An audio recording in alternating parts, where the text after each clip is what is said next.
efficace. Pour se projeter vers l'avant, le nageur oriente ses appuis vers l'arrière. L'erreur la plus fréquente est de mal orienter les appuis, soit vers le fond ou vers la surface.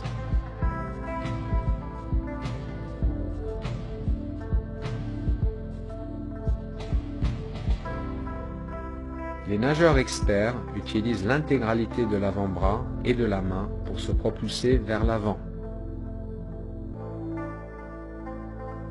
Il est important que l'avant-bras soit à 90 degrés par rapport au fond de la piscine. Les nageurs novices ont tendance à tirer avec les coudes en premier et de se servir uniquement de la surface de la main. En nageant de cette manière, les bras ont tendance à tourner dans le vide et le nageur fait du surplace. Cela se traduit par une faible distance par cycle. En utilisant correctement les avant-bras, le nageur se déplace au-dessus d'un point d'appui qui est fixe.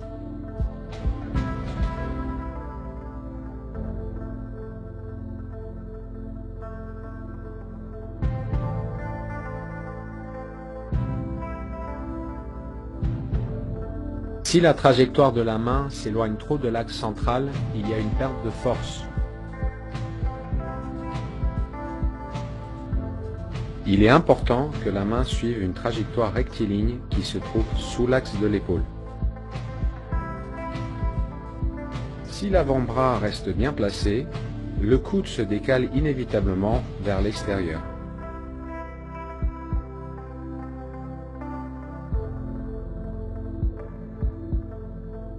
Les bons nageurs restent relâchés pendant une majorité du cycle et contractent leurs muscles uniquement pendant la traction sous-marine.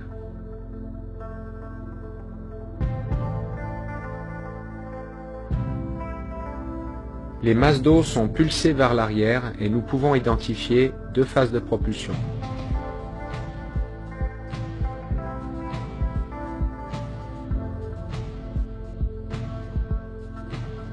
La majorité du déplacement vers l'avant est générée par la première phase de propulsion.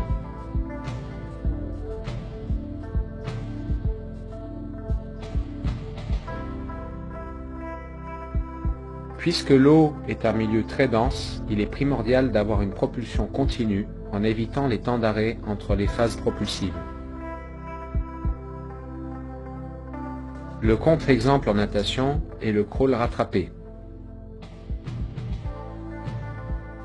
Le coût énergétique utilisé pour relancer la vitesse après chaque temps d'arrêt peut rendre ce style inefficace.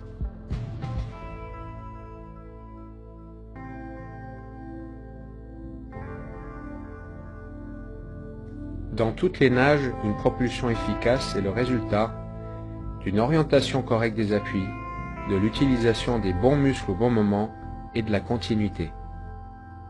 There's no better way to train a narrow, consistent kick than with vertical flutter kick. And coaches, there's no better way to improve a swimmer's kick than to film them doing this and show them how they're moving their legs and feet. The model looks like this. The legs are long, yet supple.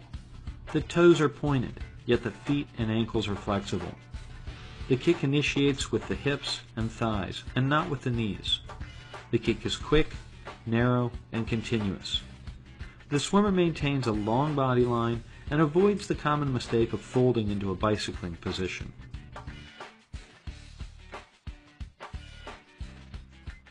The kick should also be so narrow and continuous that when the swimmer's hands are held out of the water, the body remains steady with no bouncing. To add a fine point to this drill, try making sharp 90-degree turns using only the hips and kick to power your rotation. Make sure the hips are creating the power. As your timing improves, your turns will become more precise.